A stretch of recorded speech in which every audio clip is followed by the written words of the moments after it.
Oke. Titik potong garis terhadap sumbu X dan sumbu Y. Catatannya yang pertama, garis memotong sumbu X. Lihat ya, garis yang memotong sumbu X itu nilai Y-nya pasti 0. Ingat, memotong sumbu X, Y-nya pasti 0. Karena kalau memotong sumbu X, di berapapun angkanya pasti Y-nya 0. Satu lagi, harus diingat, garis yang memotong sumbu Y, itu X-nya pasti 0. Ya. Garis yang memotong sumbu Y, X-nya pasti 0. Lihat contoh, perhatikan contoh berikut. Tentukanlah titik potong garis melalui persamaan 3X plus 4Y sama dengan 36, itu mencari titik potongnya terhadap sumbu X dan sumbu Y. Oke, kita jawab ya. Kita nyari titik potongnya. Ingat catatannya yang pertama, memotong sumbu X itu Y sama dengan 0. Berarti dari persamaannya ini, Y-nya tinggal kita ganti angka 0. Ya, 3X tambah 4Y sama dengan 36. Ya. Nah, karena katanya kalau memotong sumbu X itu Y-nya 0, berarti Y-nya kita ganti 0. Sama seperti menghitung persamaan yang sebelumnya. Tinggal kita ganti 3X tambah 4 kali 0 sama dengan 36. Y-nya kita ganti 0 ya. Nah, jadi kalau Y-nya kita ganti 0, 4 kali 0 itu habis. Jadilah 3X sama dengan 36. Jadi X-nya sama dengan 36 dibagi 3. Dapatlah X-nya di situ 12. Nah, setelah dapat X-nya 12, baru kita ambil koordinatnya. Y-nya 0 dan X-nya 12. Berarti dia titik itu memotong sumbu X di 12,0. Ya. Itu untuk memotong sumbu X-nya. Oke, lanjutkan memotong sumbu Y-nya.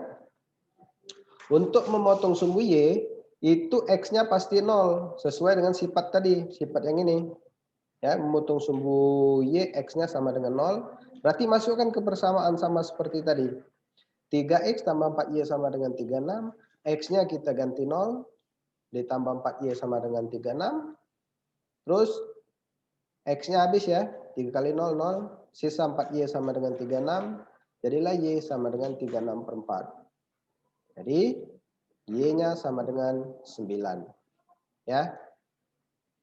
Nah, setelah dapat Y-nya sama dengan 9, baru buat kesimpulan. Ternyata titiknya memotong sumbu Y di 0,9. Paham sampai situ?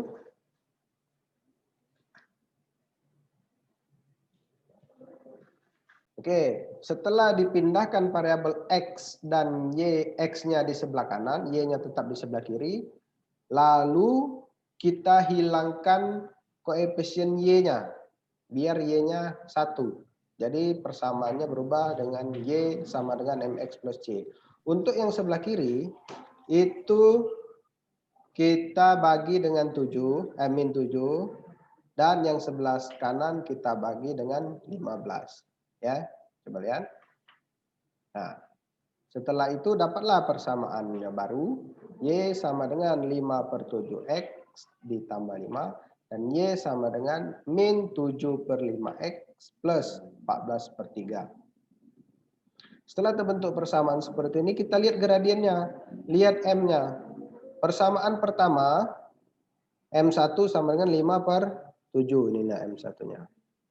Persamaan yang kedua, itu M2-nya min 7 per 5. Lihat gradiennya. Yang satu 5 per 7, yang satu min 7 per 5. Berarti lawan kebalikan. Lawan kebalikan itu garisnya tegak lurus. Ya, ciri-cirinya. Atau kalau dikalikan kedua gradien ini hasilnya min 1. Coba kamu kalikan 5 per 7 dikali min 7 per 5. Hasilnya pasti min 1 ya. Jadi lawan kebalikan atau hubungan kedua garisnya tegak lurus. Contoh yang kedua, lihat. 6X min 2Y sama dengan 18 dengan 7X ditambah 8Y sama dengan 56.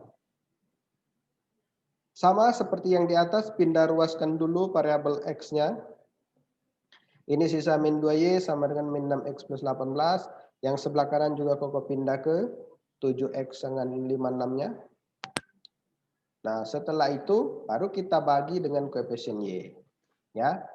Jadi min 2Y sama dengan min 6X plus 18. Yang sebelah kanan 8Y sama dengan min 7X plus 56. Kita bagi dengan koefisien Y. Dapatlah hasilnya Y sama dengan 3X min 4. Yang sebelah kanannya Y sama dengan min 7/8X plus 7. Kamu lihat gradiennya. Yang satunya 3, yang satu min 7/8. Berarti ini tidak ada hubungan sama sekali. M1-nya 3, M2-nya min 7/8.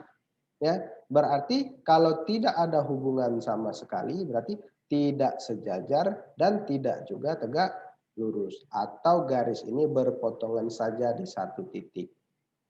Ya. Nah, sampai situ mudah-mudahan paham ya. Silakan dicatat atau di screenshot. Koko lanjut ke slide berikutnya.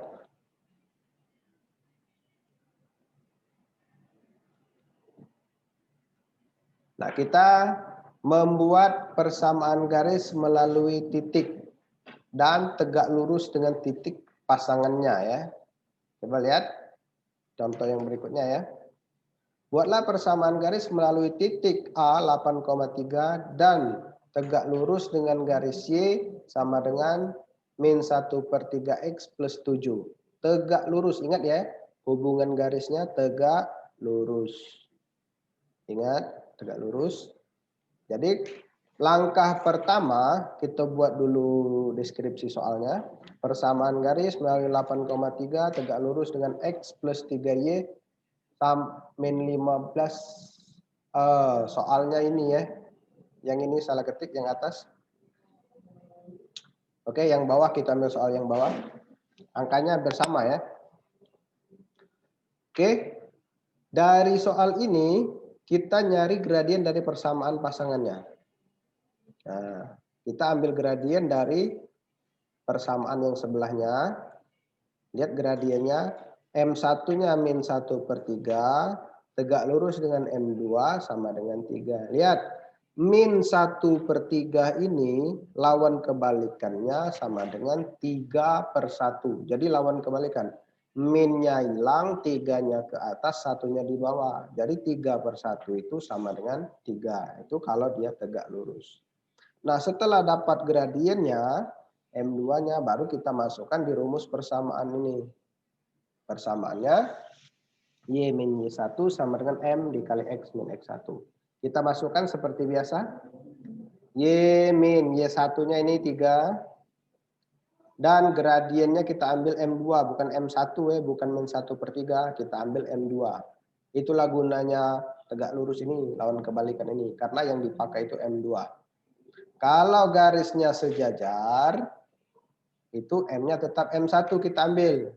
Ya, kalau dia tegak lurus kita ambil M2. Oke. Nah, kita hitung Y sama dengan 3 kali X 3X, 3 kali min 8 min 24. Jadilah Y sama dengan 3X min 24, min 3 Koko pindah ke sebelah kanan jadi plus 3. Jadilah Y-nya sama dengan 3X min 21. Inilah persamaannya. Ya. Itulah membentuk persamaan garis lurus.